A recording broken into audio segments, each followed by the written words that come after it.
दोस्तों, अगर मैं आपसे कहूं कि इस्लाम धर्म बहुत ही जल्द खत्म होने वाला है तो आपका पहला रिएक्शन क्या होगा?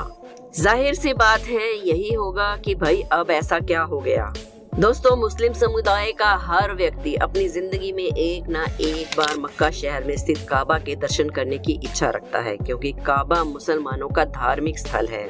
दुनिया भर के मुसलमान हर साल उमरा और हज के लिए मशहूर शहर काबा जाते हैं। इस्लाम धर्म की शुरुआत इसी शहर से मानी जाती है और मक्का से ही इस्लाम दुनिया भर में फैलाया गया था। लेकिन क्या आप जानते हैं कि आज काबा जैसा दिखाई देता है, पहले वैसा नहीं था। आपको बता दें, जहां से इस्लाम धर्म की शुरुआत हुई थी, अंत भी उसी मक्का स्थित काबा से ही होगा, ऐसा कहा जाता है। आज की वीडियो जरूर देखिएगा, क्योंकि आज हम आपको इस्लाम धर्म से जुड़ी ऐसी बातें बताने वाले हैं जिन्हें सुनने के बाद आपके भी होश उड़ जाएंगे। साथ ही आपको बताएंगे उस वीडियो का सच जिसमें दावा किया जा रहा है कि मक्का शहर में स्थित काबा के ऊपर दूध चढ़ाने से भगवान शिव मुसलमानों की कैद से बाहर हो जाएंगे।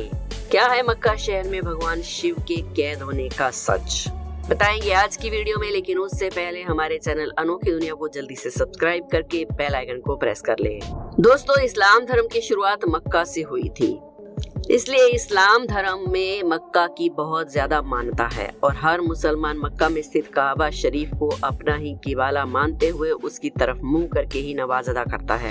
मक्का शहर में काबा का निर्माण इस्लाम धर्म से पहले पैगंबर कहे जाने वाले इब्राहिम ने करवाया था। कहा जाता है कि अल्लाह ने हजरत इब्राहिम को उनके सपने में आकर उनके बेटे की बलि देने को कहा था, तो वो खुशी खुशी बलि देने को तैयार हो गए। अल्लाह ने जब इब्राहिम का हौसला देखा और उसे अपने अकीदे का पक्का पाया, तो उन्होंने इब्राहिम के बेटे की जगह एक बकरी के बच्चे की बलि स्वीकार की। तभी से इस्लाम में बकरा ईद मनाने का रिवाज है और उसी दिन के बाद अल्लाह ने हजरत इब्राहिम और उसके बेटे इस्माइल को इस धर्म के प्रचार की जिम्मेदारी दी। इसके बाद इब्राहिम ने अपने बेटे इस्माइल के साथ मिलकर काबा का निर्माण किया, जिसे अल्लाह का घर भी कहा जाता है। आपको बता दें कि मक्का में जिस जगह काबा मौजूद है, ठीक उसी के ऊपर जन्नत में एक और काबा मौजूद है, जिसे बैतुल्ला यानी कि अल्लाह का घर कहा जाता है। इस्लाम में ऐसी मान्यता है कि बैतुल्ला में हर रोज 70,000 फरिश्ते आकर तवाफ करते हैं और काबा की संरचना की अगर बात करें तो ये 40 फुट लंबा और 33 फुट चौड़ा है। ये ग्रेफाइट पत्थर, काले पत्थर और सोने से बना हुआ है, जिसमें आने जाने के लिए सिर्फ एक ही दरवाजा है।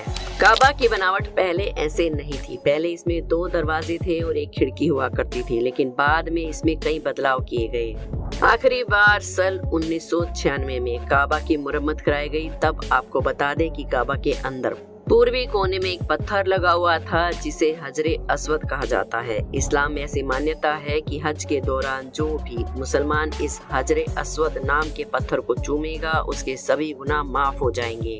कहा जाता है कि ये पत्थर जन्नत से उतारा हुआ पत्थर है। जब ये पत्थर जन्नत से धरती पर आया था, तब इसका रंग दूध की तरह सफेद था, लेकिन हज के दौरान आने जाने वाले यात्रियों के चूमने के कारण और उनके गुनाहों को चूस लेने के कारण इसका रंग अब धीरे धीरे काला पड़ता जा रहा है। हजरत इब्राहिम के बाद उनके बेटे इस्माइल ने इस धर्म को आगे बढ़ाया। इस्माइल के बाद मक्का शहर में इस्माइल के सबसे पूजनीय पैगंबर हजरत मोहम्मद ने इस्लाम धर्म को फैलाया और उन्होंने अल्लाह की भेजी हुई किताब कुरान शरीफ में अल्लाह की सिखाई गई बातों को हर मुसलमान तक पहुंचाने के लिए मक्का शहर का प्रचार किया। मक्का इसलिए भी खास है क्योंकि मक्का में पैगंबर मोहम्मद का जन्म हुआ था, लेकिन मक्का शहर में इस्लाम धर्म से पहले दूसरे धर्म के लोग रहते थे, जो कि मूर्तियों की पूजा किया करते थे। इसलिए कुछ वक्त के लिए पैगंबर मोहम्मद ने मक्का शहर छोड़ दिया और मदीना जाकर रहने लगे। पैगंबर मोहम्मद के मक्का से मदीना जाने को हिजरत कहा जाता है। पैगंबर मोहम्मद ने अपनी इस्लामिक शिक्षाओं को जारी रखते हुए इस्लाम का प्रचार करने के लिए कई जगह पर भ्रमण किया, लेकिन आखिर में मक्का जाकर अल्लाह के पैगाम को यहाँ के लोगों को सिखाया।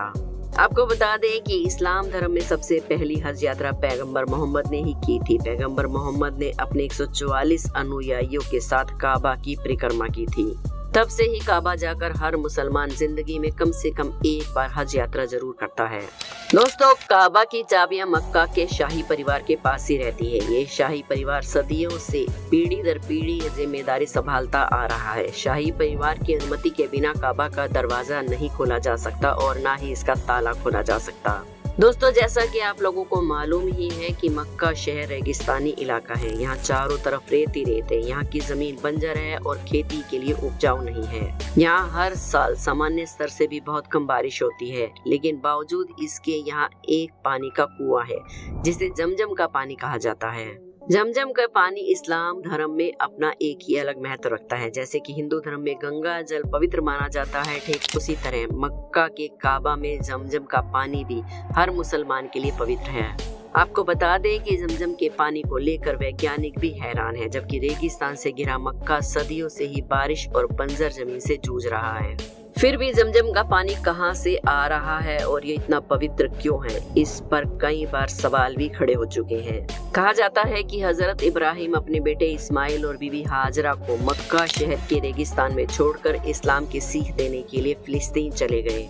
तब इब्राहिम हाजरा और इस्माइल को कुछ खजूर और थोड़ा सा पानी देकर वहां से चले गए थे। कुछ वक्त गुजर जाने के बाद हजरत इब्राहिम की बीवी हाजरा तो अपनी भूख और प्यास को बर्दाश्त करती रही, लेकिन उनके बेटे इस्माइल से पानी की प्यास बर्दाश्त नहीं हो रही थी और ना ही वो भूख बर्दाश्त कर पा रहे थे। अपने बेटे को भूख और प्यास से तड़पता देखकर इब्राहिम की बीवी हाजरा पानी ढूंढने के लिए साफा और मारवा की पहाड़ियों के बीच दौड़ लगाने लगी। जब बहुत कोशिशों के बाद भी हाजरा को पानी की एक बूंद भी नजर नहीं आई, तब भूख और प्यास से बेहाल हाजरा थक कर वहीं जमीन पर गिर पड़ी। थोड़ी देर के बाद जैसे ही हजरत इस्माइल ने अपना पैर जमीन पर घसीटा तो जमीन के अंदर से पानी निकलने लगा। इस तरह से हजरत हाजरा और हजरत इस्माइल की अल्लाह ने जान बचा ली। कहा जाता है कि तभी से ये पानी ऐसे ही कुएं से निकलता जा रहा है। आपको जानकर हैरानी होगी कि जमजम का पानी पीने से बड़ी बड़ी बीमारियां ठीक हो जाती हैं, जबकि वैज्ञानिक जमजम के पानी को लेकर हमेशा से ही चिंता में रहे हैं। यही कारण है कि वैज्ञानिकों की एक टीम ने जमजम के पानी को टेस्ट करने का मन बनाया, क्योंकि अफवाह थी कि जमजम का पानी कोई कुदरत का कुआं नहीं बल्कि ये शहर के गंदे नाले से जुड़ा हुआ है। ये एक साधारण कुआं है और पूरे शहर का गंदा पानी इस कुएं में आकर गिरता है। ये दावा इसलिए किया गया था क्योंकि मक्का शहर समुद्र तल से नीचे है और ये कुआं मक्का शहर के बीचों बीच स्थित है। लोगों का मानना है कि इस शहर के सभी नालों का पानी इस कुएं में आकर जम जाता है। वैज्ञानिकों के जमजम के पानी के बारे में कही गई इन बातों की वजह से एक बार फिर से जमजम के पानी की टेस्टिंग हुई। टेस्टिंग में खुलासा हुआ कि जमजम के पानी को पीने से कई तरह के फायदे मिलते हैं। जमजम के पानी में मैग्नीशियम और कैल्शियम की मात्रा बहुत ज्यादा है, जिससे अगर कोई कमजोर से कमजोर व्यक्ति भी इसे पीता है तो वो भी तंदुरुस्त हो जाता है। इसके अलावा जमजम के पानी में पाए जाने वाला फ्लोराइड कीटनाशक की तरह काम करता है। यही कारण है कि इस्माइल के जमजम के पानी की इतनी ज्यादा मान्यता है। दोस्तों, सोशल मीडिया पर लगातार इस बात का दावा किया जाता है कि मक्का में स्थित काबा के अंदर भगवान शिव कैद हैं और अगर कोई उन पर गंगा जल या दूध चढ़ा देगा तो वो छूट जाएंगे, यानी कि आजाद हो जाएंगे। इस तरह की सभी दावे बेबुनियाद हैं, क्योंकि भगवान शिव को कोई कैद नहीं कर सकता। भगवान शिव इतने कमजोर नहीं कि उन्हें किसी इंसान की मदद की जरूरत पड़े। खुद को कैद से छुड़ाने के लिए भगवान शिव खुद ही सृष्टि के रचयिता है। वो जब चाहे इस दुनिया का विनाश कर सकते हैं। कई लोगों का मानना ये भी है कि मक्का से पहले वहाँ मक्केश्वर मंदिर हुआ करता था, लेकिन आपको बता दें कि किसी भी हिंदू धर्म ग्रंथ की किताब में मक्का में भगवान शिव का मक्केश्वर होने की कोई प्रमाण नहीं है। इसीलिए ये दावे सिर्फ नफरत फैलाने के लिए उड़ाई गई अफवाहों के सिवा कुछ भी नहीं है। हमारी आपसे रिक्वेस्ट है कि आप ऐसी अफवाहों से दूर रहें और नफरत की आग को ना भड़काएं। हर इंसान किसी न किसी धर्म में आस्था रखता है और सभी को एक दूसरे की आस्था का ख्याल रखना चाहिए ताकि आपसी भाईचारा बना रहे। इस तरह की कोई भी खबर पहले आपको खुद वेरीफाई करनी चाहिए, उसके बाद उसे किसी के साथ शेयर करना चाहिए। उम्मीद करते हैं वीडियो पसंद आई होगी। वीडियो पसंद आई हो तो एक लाइक जरूर करें। हमारे चैनल अनोखी दुनिया को सब्सक्राइब करके बेल आइकन को प्रेस करना ना भूलें। खुश रहिए, मस्त रहिए। धन्यवाद।